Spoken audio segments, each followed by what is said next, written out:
আসসালামু আলাইকুম, কেমন আছেন সবাই? আশা করি সবাই ভালো আছেন। আলহামদুলিল্লাহ আমিও ভালো আছি আল্লাহ পাকের অশেষ কৃপায়। আজকে আমি খুব মিস করতেছি আমার মাকে। সবসময়ই মিস করি, মাকে তো ভুলে যাওয়ার মতো নয়, ভুলে যাবার নয়।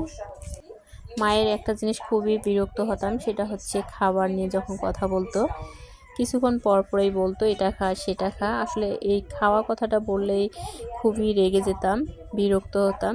তাই এখন ভাবি যে এখন তো আর কেউ এরকম করে বলে না যেটা খা সেটা খা। যতদিনে যাব বাড়িতে তখন হয়তো বলবে, কিন্তু এখানে তো আর কেউ ওই রকমভাবে বলার নেই। আর মারা যে এরকমই হয়, সন্তান খেলে যে তাদের তৃপ্তি হয় সেটা আগে বুঝতাম না, না বুঝেই রাগ করতাম মানে অনেক।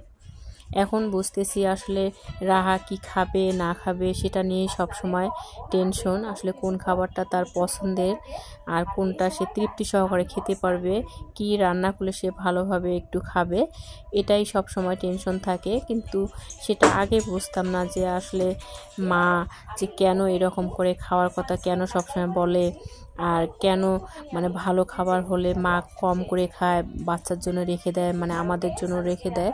তখন কিন্তু এটা বুঝতাম না। আসলে মারা এরকমই হয়, বাচ্চা খেলে মায়ের আর খাওয়া লাগে না মনে হয়, যেমনটা আমি বুঝতেছি এখন। যদি সোনামণি খায় তখন কিন্তু আমার মনে হয় না যে আসলে আমি খাইনি সে জিনিসটি। সবাই ভালো থাকিয়েন, আল্লাহ হাফেজ।